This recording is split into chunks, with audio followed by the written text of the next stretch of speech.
Joining us this evening for our city council town hall meeting. We'll go ahead and get started. Connie, could you please call the roll? Cheatham. Here. Lurick. Here. Mangum. Here. Nichols. Here. Paulson. Here. Platt. Here. Thank you. We'll go ahead and jump into agenda item number 2. Oh, before we get too far, this meeting was scheduled for 6 to 7. I apologize. We've got 2 council members that are going to have to leave at about 6:45, and so at that point we'll end the meeting about 15 minutes early because they have to leave, and so we'll just try to we'll maybe cut some time down a little bit, and so we can get we don't have too many people that would like to say. We got 4, so we have time. Anyway, just wanted to make sure I made that announcement. We'll go ahead and get started with number 2, summertime activities. City officials and city staff members will discuss upcoming summer programs and activities available through Marshall Public Library and the Parks and Recreation Department. And I think that they had an arm wrestling deal, and Ann won. For sure. And because she won, she's going to go ahead and go first. So, Ann.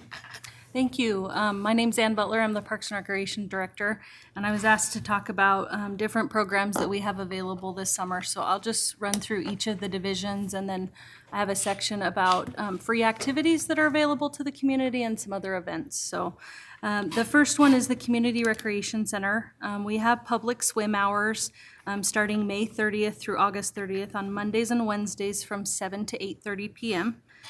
We have swimming lessons that registration started on May 14th, but those swimming lessons are for June and July. They are 2-day sessions, so if you're interested in those activities, please sign up today. We also offer a variety of fitness classes, both morning and evenings, here at the Recreation Center. And if you've not been to the Recreation Center or noticed the improvements that have been made there, please come in and see us. We'd be happy to give you a tour, let you wander around the facility. We have a new 3,200 square foot weight room that is absolutely beautiful. So if you have not seen that facility, please come check us out. The Ross Park Aquatics Complex is planning to open here later this month on Memorial Day weekend. It opens for the season May 24th through August 17th. We have 2 beautiful water slides out there that we are excited to have a full summer running. We've been doing a lot of work out there, and we'd love to show that off. We've got new deck drains that have been repaired. They replastered the lazy river and the kiddie pool. The company that put up the water slide will be renovating the kiddie pool. They start tomorrow, weather dependent. Fingers crossed there. We have new lockers on the way. We've done flooring throughout this winter. The front entrance will look entirely different probably by the end of this week. So it will look like a new, fresh facility, and we would love to have you bring your families out there and enjoy that. Yeah, and was it last year or the year before we resurfaced the pool and everything, the lazy river and the works? Yep, they just finished this last fall, making sure there were no sharp edges or anything like that. So it looks good right now. We do have family night Monday through Thursday from 5 to 7 p.m. So it's half off for your families from 5 to 7. We have teen splash dances in July for 13 to 18-year-olds.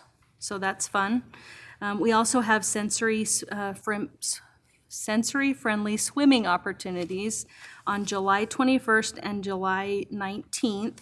At 10 a.m., and that's an opportunity for you to bring those children or adults that have some issues that need kind of a quieter atmosphere to let them swim. We also have lazy river resistance walking starting June 2nd through August 15th, Monday through Friday from 10 to 11 a.m., and then in the evenings, Monday through Thursday from 7:15 to 8:15. It is extremely popular to get exercise just walking the lazy river. You can either walk with the current or against it, but it is great exercise. Zoo Idaho, we opened on May 1st, daily, 9 a.m. to 4 p.m. They have a variety of education opportunities for your kids when school gets out. We have Zoo for Tots for ages 2 to 5. Those are Fridays from June, July, and August. We have day classes for ages 5 to 13 on Wednesdays from 10 a.m. to noon. We also have summer camps that are age-specific, 4 days a week in June and July. So if you're looking for an avenue to entertain your kids for the summer, that would be a great opportunity for them to learn, but also have a great time. More events are offered at the zoo if you want to go to zooidaho.org. All of their events are posted. Fun runs, well, our outdoor recreation program offers 5 fun runs. We've already had one. It was on May 3rd. They have a 2.5K walker run, a 5K walk, or a 10K walker run. The next one is June 14th, the June Jaunt. We have the Firecracker Frenzy on July 12th, the Summer Sizzler on August 9th, and then we'll finish at Ross Park on September 13th. So if you want to get signed up for those fun runs, you can just go to our website and get signed up right away. We also have rock climbing for youth and adult classes in June and July. We have Adventure Seekers, which is age appropriate, and that's activities like kayaking, rock climbing, paddle boarding, hiking, disc golf, fishing, swimming, depending on their age. We have outdoor survival skills for teens. We're starting a women's mountain biking for beginner and intermediate offerings in May. So that would be cool. We have some beautiful trails that is totally appropriate to help teach everybody how to mountain bike. You can float the river in late July or August.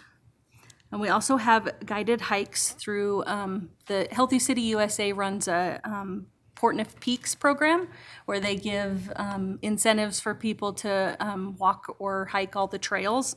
And we have a class now for those that don't want to maybe do that alone or with others. They can actually join the class. It's a pretty meager fee, and then they'll have others to walk with, and we'll have our staff there to make sure they get to and from where they need to be safely. We also have a hiking series for seniors in August. And then we also have a Dutch oven cooking class. Where do they hike? Where do you hike? So we have several trails. City Creek, some of those. Cusick Creek is one of them. They hike all the local areas in around the valley.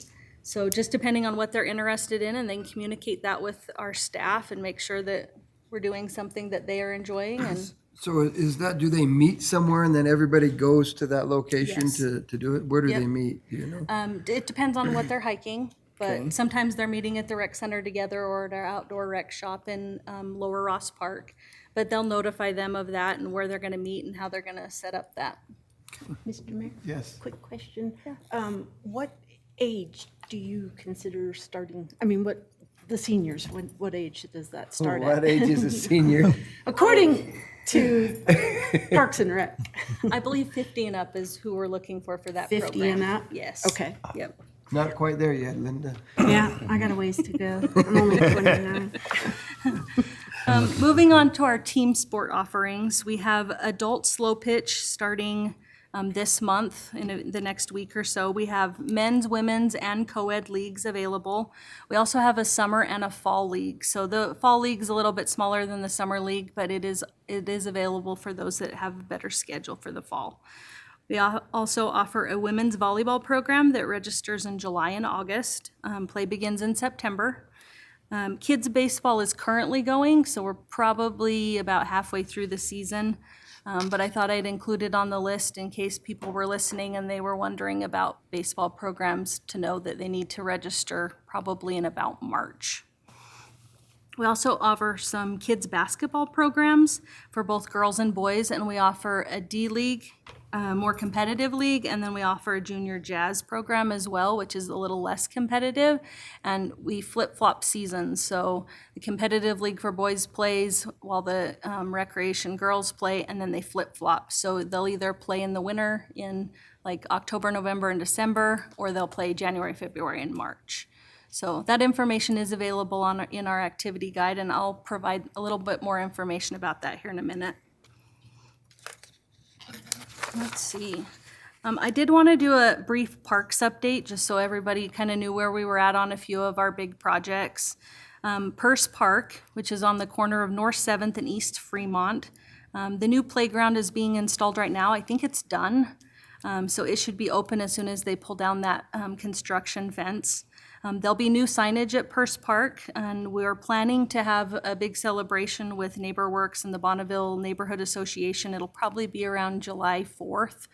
I think they've scheduled it for the 3rd, where we honor the family that it was named after, but also open the park for people to enjoy. They are building, NeighborWorks is building 2 bocce ball courts there. The courts themselves are in, we need to do a little bit of work around the edges, so they're not quite playable yet, but they will be here soon. Legacy Park, which is up Satterfield above the LDS Temple. The irrigation is being tested right now, and we will be installing a playground and seeding that with grass later this summer. So that park will be open a little bit later this summer. Optimus Park, which you guys can see from the window here, it is our skate park's under construction. We're projecting probably mid to late July. If everything went well, maybe we'd get a week or 2 earlier than that. It is, construction's going well, the coping's going up. You can actually start to see it forming right now. I think it's right on track. I think it's gonna be beautiful. It's gonna be a really cool amenity for the community. The other thing the Parks Division is working on, other than prepping for Memorial Day, is signage. With our new branding, there will be new park signage in all of our parks. We've started with Purse and Legacy in a few places that didn't have signage, but we will continue working on that for the next few months until everything's completed. So, free activities, because this question gets asked a lot in the community about what you can do with your family. In Lower Ross Park, the Con Gilmore pickleball courts are open, and there is an existing skate park there. There's lights at Con Gilmore pickleball courts that you can play even into the dark later in the evening if you'd like. At OK Ward Park, we have the Idaho Central Credit Union splash pad, which will open on Memorial Day weekend, and it'll be open through Labor Day. And then Brooklands Playground's one of our most popular playgrounds. It's a beautiful park there. There's lots of room for kids to run. They can enjoy the splash pad. There's a couple big pavilions there. It's just a really busy park, so it's a cool one to check out. We also have several disc golf courses in town. Mink Creek Nordic Center has 2 18-hole courses. Sacagawea Park has a 9-hole disc golf course there. Sister City has 18 holes, and Upper Ross Park has 9 holes. So there's lots of disc golf to be had if someone's interested in that. We also have 2 dog parks, Bannock Bark Park in historic downtown Pocatello. It's at Center and Union Pacific. And then we have Katie's Dog Park adjacent to the animal shelter at 3100 Avenue of the Chiefs. So we do have 2 dog parks if people would like to enjoy those. We have miles and miles of Port Nick Greenway trails. There's lots of beautiful country around here to check out if you're interested in that. They have a website with their trail system. We have City Creek, which has 25 plus miles for hiking, running, biking. You'll see our staff up there and some volunteers cleaning up all the time. If you ever had a question or a concern, please feel free to talk with them about that. Municipal band concerts are at the Ross Park Band Shell, and they're each Sunday evening starting at 7 p.m. The first one's on June 29th, and it ends on August 3rd. So make sure you don't miss that. And then I spoke with the transit director, and he said that I could help announce here as well. We have a summer youth pass for the transit department, and I left the flyers out here on the table. But this is an opportunity for kids to ride the bus for free. They can ride all the fixed routes, but they can also ride to locations like the rec center, Ross Park Aquatics Complex. The skate park has a bus stop right here.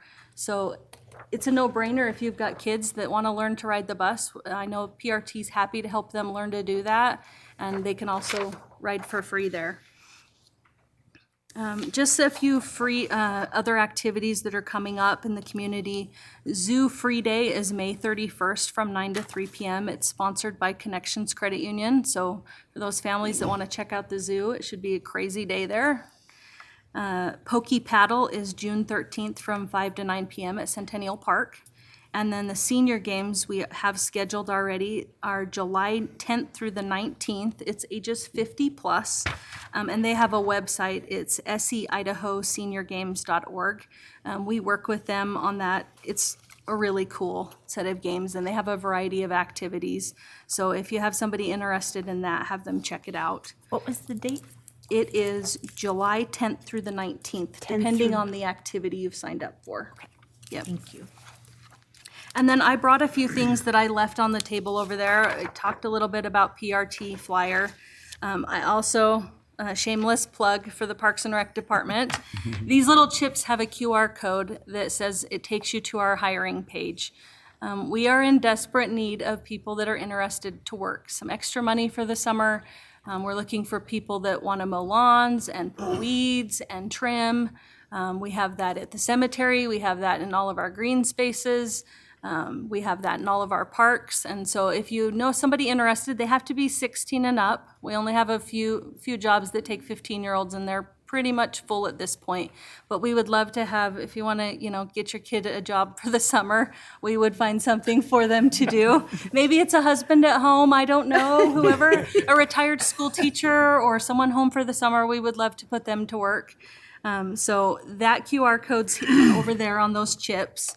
And then I also brought a postcard that we hand out. They go really well on your fridge.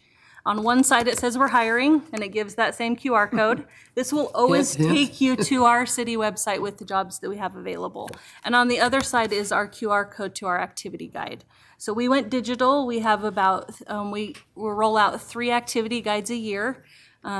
It gives all of our activities and everything we're doing along with registration information.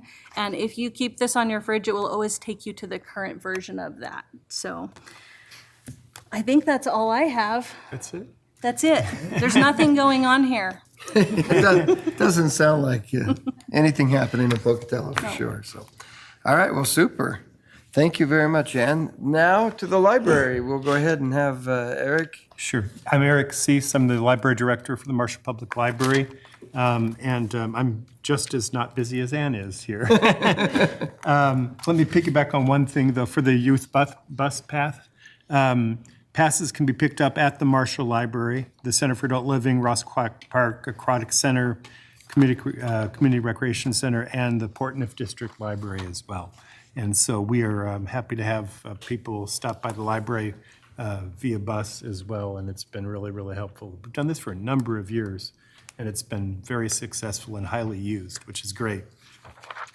Well, I'm going to talk about a lot of things as well, and you don't need to write them all down or do everything because it's a lot of dates and a lot of activities. Everything is available on our Facebook page and our website, as well as our Instagram thing. Everything will be there. We have calendars and a whole list of all the activities that I'm going to talk about. So it's very easy to get there. It's www.marshallpl.org, and you can find pretty much everything I'm going to talk about there. Summer reading theme for 2025 is Color Our World. We always offer a summer reading program because we like to keep kids at grade level. We think that's really critical. But it's not just for kids. It's going to focus this year on exciting summer colors, and it kicks off June 7th with a registration party at the library from 2 to 4. The programs for all ages, preschoolers, children's, teens, and adults all have separate programs they can sign up for, and you track your reading all summer long and return your log at the end of the summer to be put into a grand prize drawing. And we have a lot of prizes besides grand prizes. Prizes are supplied by the Friends of the Marshall Public Library. We have offered tablets and Nintendo Switches and a variety of different things for the big prize. So it's pretty fun, and it keeps you going. It's for the younger kids, it's how long they've been read to or how many pages they read. The adults, it's more how long you've read and how many books you've read, et cetera. So all that's there. For summer activities, for babies through preschool, we have our regularly scheduled story times. We have 4 programs. We have book babies, toddler time, preschool story time, and then we have a special story time for children on the spectrum. If you can't make it to library for story time, we also have a story online every week on our Facebook page. We also have a video which we call What Are You Reading Wednesday, and that tells you some good ideas for things to maybe get your hands on. For elementary children, we are going to be having visiting guests. We'd like to work with other associations or folks within the community. So this summer, for example, we have the Natural History Museum coming, the ISU Physics Department, Fish and Game officials, and art and artists as well. They'll all be presenting programs at various times. Teens have a variety of activities planned over the summer. On June 10th, June 16th, and July 15th, there will be craft activities like sticker making or paracord bracelet making. On June 5th, July 10th, and August 7th, there will be a teen writing workshop with visiting writers. Once a month, the Teen Magic the Gathering Club will meet. And on June 29th, there will be a Dungeons and Dragons gathering. So that should be fun. And summer will cap off with an after-hours board game night on August 8th. Just when you think only the kids get to have fun, the adults have lots of stuff too. On June 12th, there will be a book tasting. Now, mind you, most books taste terrible, but that's not what I'm talking about. This is a chance to get a taste of books that you may not normally pick up. A little bit of a sample of a variety of different kinds of books, so you can get some things you might not otherwise have thought of. June 28th will feature a guest presenter talking about the colors of nature. July 12th is Flavor Our World bread breaking program, where participants get a chance to taste breads from all around the world. July 31st will be our second annual jigsaw puzzle tournament, and teams can compete to get a puzzle prize and to finish the puzzle first. August 5th, there will be a virtual mending workshop where patrons will learn mending techniques to beautify garments. It's a visual, visible mending. I said virtual, but it's not virtual, it's actually there. A visible mending workshop where you can beautify garments and mend them at the same time. Eric, Yes. the jigsaw, if you want to compete in that, is it teams or just individual? I suppose it's teams is what it's set up for, but if you think you're good enough, No, then I go don't think for it. I'm good enough at all. I'm just asking a I question. mean, you know, We've got some you're- great puzzle putter together well, out there right now. That's so- right. No, it's. Do they need to register for that? I'm not sure. I can check that, but the information, all the information for that will be on our website and Okay. things. And can adults participate? yeah, It's this is both for kids and adults? Both kids and Okay. adults. I believe that, yeah, it's open for a lot of, a lot of ages How and many things. pieces are the puzzle? Are they 1,000 piece or 500 or? do you know? Probably not 1,000 to start with on a competition. You start out at 16, Brian. Yeah, That's what I would. I was thinking 4, but, 12, you know. but you know. So if it's 2, Yeah. I win. Anyway, on August 6th, the ISU Craft Shop will present a program on mosaic frames. We'll all be, we earlier this year kicked off our seed library, which we've done now for a few years, where we gave away seeds so you could plant, plant seeds of various kinds, and extremely popular. But people said, well, do I have to return them when I? But actually, there's a way to do that, and we've got a Grow to Give program again this year, and that's to encourage community to plant extra in their gardens, and then when they're done harvesting their goods, we ask them to bring any extra produce to us, and then we'll donate that to the food bank.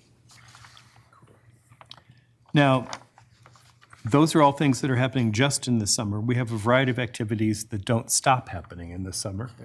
On Saturday, May 17th, let's go to family first, actually. But all summer long, 50-50 challenge, all year long, 50-50 challenge, read 50 books in 50 weeks. That continues through the summer.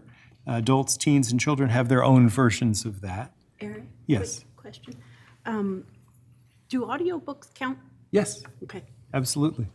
A comic book counts if that's what you want. I mean, graphic novels, anything you want, but as long as you're reading it, yeah, that's that. We have STEAM nights, which is science, technology, engineering, arts, and math, the second Tuesday of every month. We have 3 different book groups that meet monthly. We've got a monthly adult craft night on the 4th Wednesday of every month, and these continue through the summer. We have a weekly Take It and Make It craft where people can pick up a kit and make a project at home. If you're interested in Libby, which is our ebook and e-audio book service, we offer drop-in sessions where you can learn how to set up the app on any device. These are every Tuesday from 1 to 2 and Saturdays from 11 to 12. That continues through the summer and throughout the year. There's a Lego club on the 4th Tuesday of every month from 5:30 to 6:30.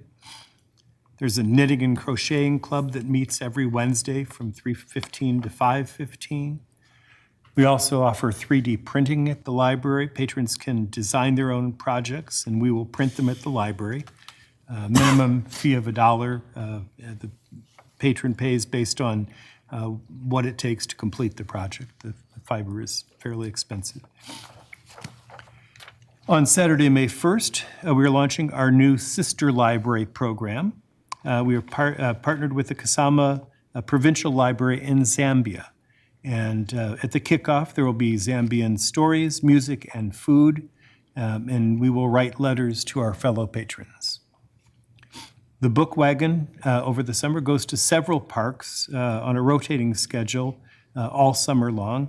Alameda Park, Syringa School, Caldwell Park, Lower Ross Park, OK Ward Park, and Raymond Park all will be visited.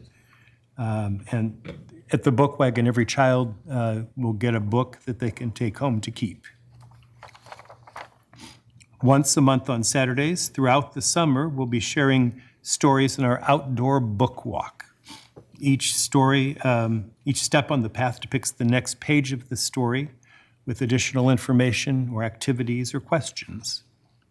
And for children up to the age of 18, we've got the bus pass that we talked about. So, and then if that weren't enough, while you're at the library, you should take advantage of the stuff going on at Lookout Park. On Mondays, we have food trucks. Wednesdays is the Revive at 5. Saturdays, they have the farmers market. So if you're at any of those activities, you can go from there and come to the library. Or if you're at the library, feel free to head over there because we've found the partnership between us and the park across the street to be very, very positive. That's what I've got. So nothing happened at the library either this summer. I do have one other thing that we could talk about briefly. Okay. We do have, the school district runs a free lunch program that happens in a lot of our city parks. So if you're interested in that, I know they're scheduling it now. They will be at all the traditional parks they've been at in the past, but it's also, the information's available on the school district website. So it does feed kids up to the age of 18, and I think even adults can eat for a pretty meager fee. And we take the book wagons to those, so. They have the Make It Rain event also. Do they do that more than once? Do you know? I think they have a couple parks in mind. We learned Lookout was a little too small for that activity. We took on a little too much water, but I think Alameda Park and OK Ward. And Caldwell. I think they're anticipating to do that again. Okay. That's a lot of fun. The kids love that event. Make It Rain. The fire department goes over and they spray water in the air from the fire trucks, and the kids are drenched. They're soaking wet. It's even better than running through a sprinkler. That's when you want the bus passes, when they're all wet. You can stuff them on the bus and send them home. So, okay. Well, council, any comments? Anything from the council here? I'll just say I would encourage everybody to get as involved as you possibly can. There are a tremendous amount of things to do in the community all year long, but we thought it would be important to be able to talk about some of the things this summer that's happening, because we know kids are getting out of school here in the next couple weeks, and parents are going to be looking for things for them to do. So that's good. No comments down here either? All right, then. Super. It looks like we're going to be okay on time with all of we've got 4 people that have signed up. So we'll go ahead and move to agenda item number 3 is comments from the audience. Council may wish to receive comments from the public regarding Pocatello city government related topics. Audience members who would like to address the council must adhere to the guidelines at the bottom of the agenda. The council is not allowed to take any action or take any official action at this meeting on matters brought forward under this agenda item. Speakers must sign up prior to the start of the meeting in order to be recognized. Each speaker will be allotted a maximum of 2 minutes. I think we've got enough time that we can probably give everybody 3 minutes. But we'll, let's see if we have enough time with that. Some of the guidelines: audience members shall state their name and the city of residence. Audience members must practice civility and courtesy and avoid profanity and disruptive behavior. City leaders have the right and the responsibility to maintain order and decorum during the meeting. Personal attacks will not be permitted. Comments that pertain to activities or performance of individual city employees should be shared directly with the city's human resource director. And time may be curtailed if those speakers whose comments do not comply with the guidelines. So with that, let's go ahead and get started with Dr. Mike Riley.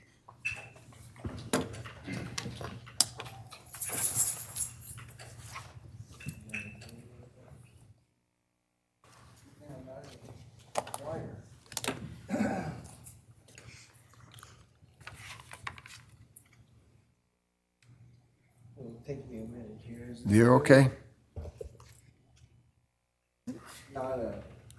He just happens to want to stand that way. That's all right.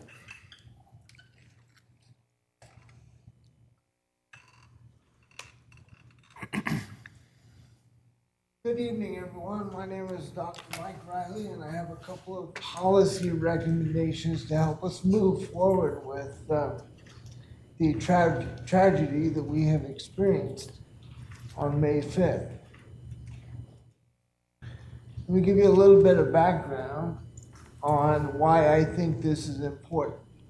I moved here from LA. The people here, the community welcomed me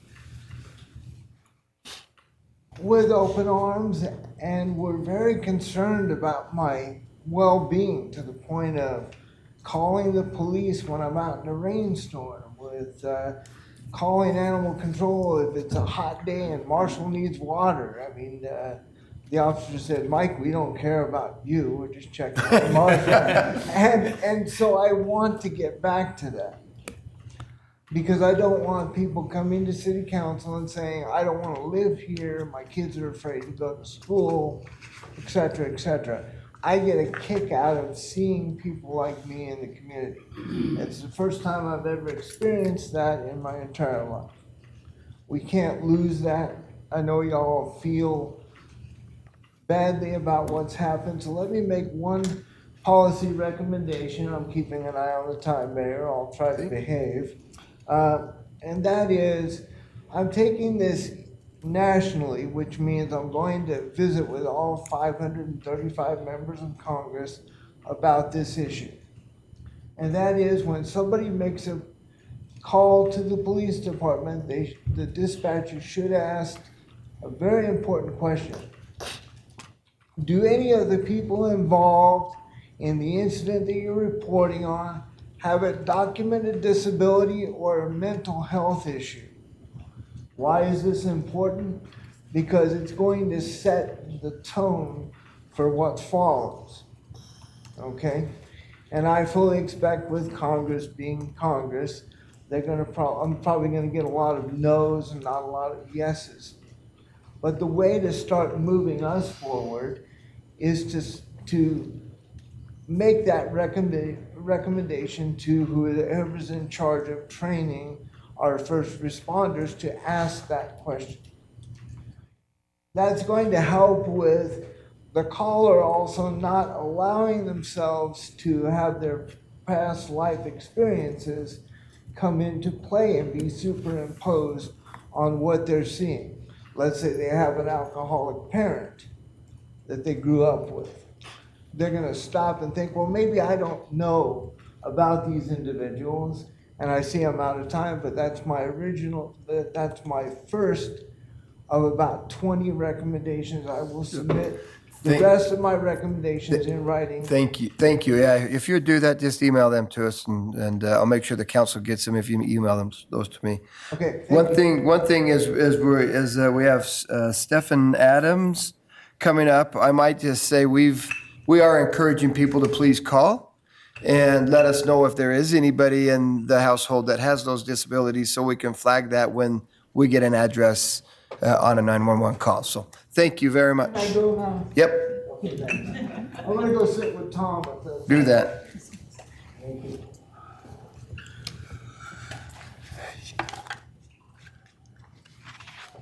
Well, I must admit, this is kind of an unusual town I'm hall. sorry, we need you to, My name is Stephen Adams. thank you. I live here in Pocatello on East Center Street. Perfect.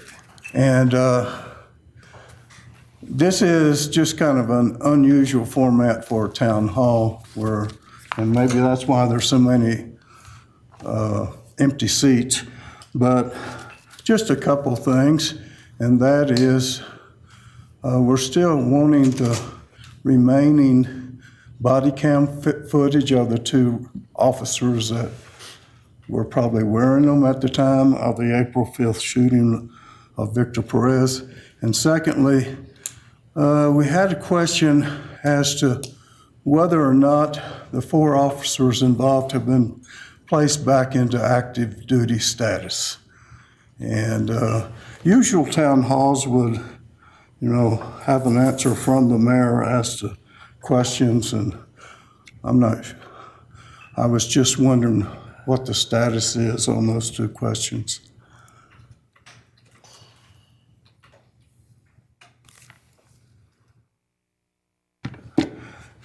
And thank you for your time. Okay, thank you. Heather Monk. Heather? Okay, Heather Disselcombe.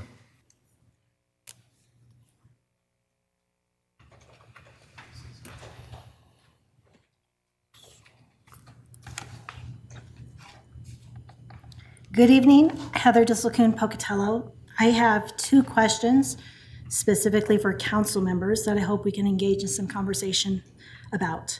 Number 1, what is your justification for allowing the fuel surcharge repayment of the $2.6 million loaned from the street fund for the fuel site and car wash to be set at a 50-year repayment term?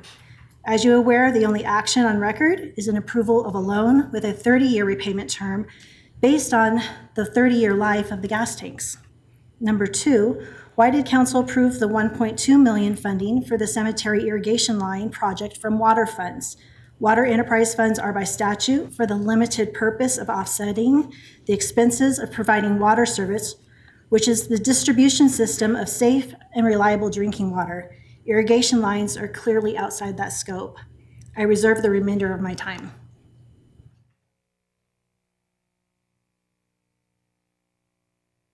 I'm here to get some explanation from the council members, so I'm hoping that somebody can help me to understand. So I think that I could actually have Tom come up and actually. I'm actually here to hear from the council Well, members. okay, I'll because- let the council if you'd like to, but if you want to understand what's I mean- really happening, then Tom could explain it. Well, and Tom can come up afterwards, but the council members are the individuals who are representatives Okay. who Council? made that decision, who back in 2023, Councilman Paulson, you weren't here at that time, but back in 2023, I said in this meeting, there was a at least 1 hour discussion about that loan and how the repayment would be set at 30 years repayment. And then the next 2 budgeting cycles, the council approved or allowed to be built into the budget surcharges that repay that loan at a 50-year rate. So I'm asking council members, what is your justification for repaying money that was taken from the street fund that's supposed to be used for maintaining our streets to be repaid at a 50-year rate? Okay, I'm going to have Tom come up and explain that. I know you want to hear from the council, but I think you're misunderstanding and misrepresenting that entire thing. And Connie, go ahead and turn the time Tom. off. Her time's up. Thank you. Go ahead, Tom. Absolutely. Tom Kirkman, Director of Public Services. So the fuel site is actually a street asset.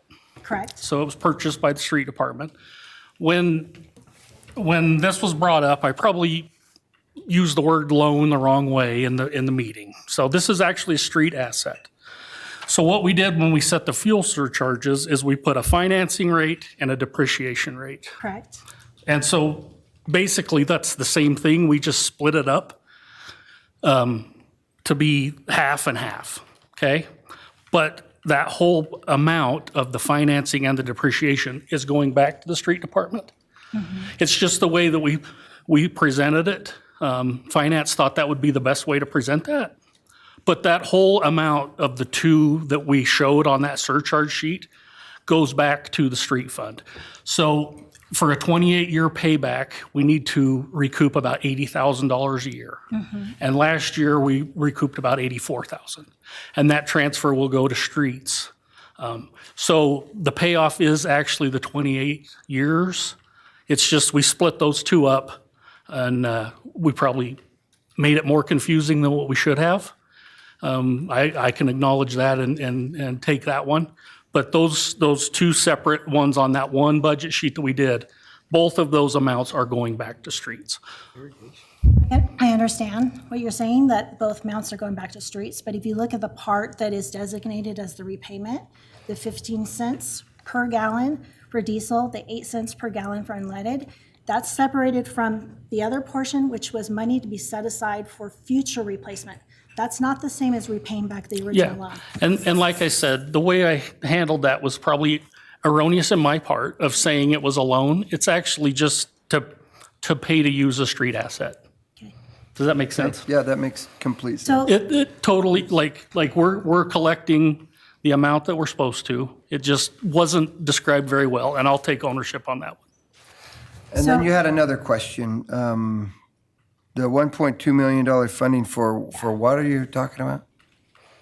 the Mountain View Cemetery irrigation line that's being replaced, last December, the council approved that payment to come from the water fund.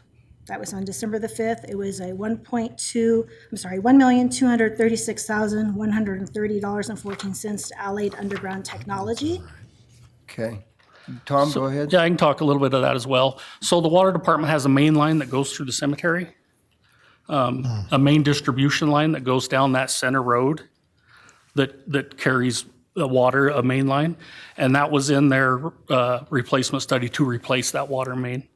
And so that water main, they did what's called pipe bursting, where they went in and replaced that line. We worked with them because we were going to pave the roads in the cemetery to where they could get their main line replaced. So we kind of bumped that project ahead so we didn't tear up new asphalt. But that is an actual transmission main line for the water department. And that was Main in line the- for water, or drinking water, or for irrigation water? That, I can't tell you that part, but it is a water department asset. It is their pipe. Well, I understand it's a pipe, and I understand it transmits water, but my understanding is, based on people that I've talked to, former employees, that is solely an irrigation water line. Yeah, and we have those all over town. Like we have from the Cree well, we have a main line that services the irrigation. So it's just for a customer. So those irrigation, I don't know if it's only irrigation. I can't speak to that. But that is part of their purview, is to have a water main that serves an irrigation purpose with a meter on it. Okay. All right. Thank you very much. Thank you. Good explanations, Tom. Thank you very much for that. And I apologize. It is 6:45. And so I know I've got a couple of council members that need to leave. And when they do leave, we will lose a quorum. And so thank you very much for being here tonight. Thank you for for participating, and we'll go from there. With that, we are adjourned.